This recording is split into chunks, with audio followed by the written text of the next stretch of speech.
आज है निफ्टी की एक्सपायरी और मार्केट करीब 7 या 8 दिन से बिल्कुल साइडवेज हो चुका है due to low volumes in the market. Even जो बड़े बड़े ट्रेडर्स हैं उनका भी जो है वॉल्यूम नहीं आ रहा है मार्केट में। अगर हम छोटे टाइम फ्रेम में देखें तो किसी भी तरीके की कोई अच्छी कैंडल्स का फॉर्मेशन नहीं हुआ है, बिल्कुल साइडवेज मार्केट हो चुका है। ठीक है, मार्केट ऑलरेडी एक अच्छे खासे अप ट्रेंड में था, यहाँ पे हम देख सकते हैं डेली गैप अप ओपनिंग हो रही थी। उसके बाद में हालांकि साइडवेज हो रहा था बट एक ट्रेंड भी मिल रहा था हमको, एक हमारे पास डायरेक्शन था कि मार्केट को किस साइड में जाना है। अभी एक्चुअली क्या है, मार्केट के पास कोई डायरेक्शन नहीं है, ना कोई पीओआई है, हाई टाइम फ्रेम में भी कोई पीओआईस नहीं है।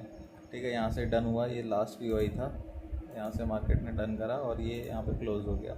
ठीक है, इस कैंडल ने बिल्कुल काम ख़राब कर दिया। जो 3 तारीख को जो ये एकदम से स्पाइक आया था, जिसकी सेबी अभी जांच भी कर रहा है, तो बिल्कुल जो है ना मार्केट साइडवेज हो चुका है। और कल जैसा कि हम जानते हैं कि 12 तारीख को एक डिजिटल प्रोटेस्ट है ट्रेडर्स का, जिसमें हमको बढ़ चढ़ कर जो है अपना इंटरेस्ट दिखाना है, और इंटरेस्ट दिखाना है ट्रेड ना लेने में।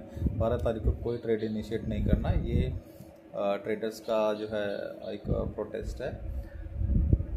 इसका रीज़न भी आपको पता ही होगा, ड्यू टू दिस कैश। और इवन जो सेबी है इतने सारे रूल्स और रेगुलेशंस लेकर के आ रहा है ट्रेडर्स की सेफ्टी के लिए, वो अल्टीमेटली ट्रेडर्स को इम्पैक्ट कर रहे हैं नेगेटिवली।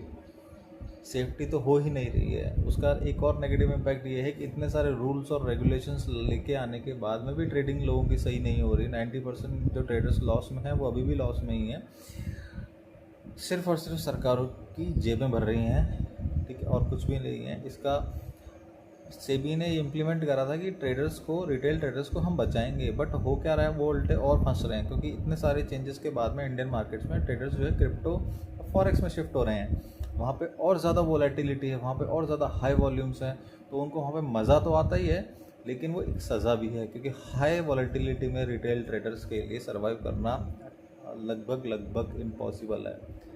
तो प्लीज़ इस तरीके के चेंजेस आप मत करिए कि रिटेल ट्रेडर्स को बचाने के चक्कर में आप उल्टा उनको फंसा ही रहे हैं। इसीलिए उनको उनके हाल पे छोड़ दें, जैसा वो कर रहे हैं वो अपने आप कर लेंगे। इतनी सारी मुश्किल से जो है स्ट्रैटेजीज और साइकोलॉजी बिल्ड करते हैं, इतने में फिर कोई चेंज आ जाता है, फिर वो उसको अपनाने की कोशिश करते हैं उस चेंज को, फिर वापस से कोई चेंज आ जाता है। तो ऐसे में तो ट्रेडर्स जो है ना सर्वाइव ही नहीं कर पा रहे इंडियन मार्केट्स में।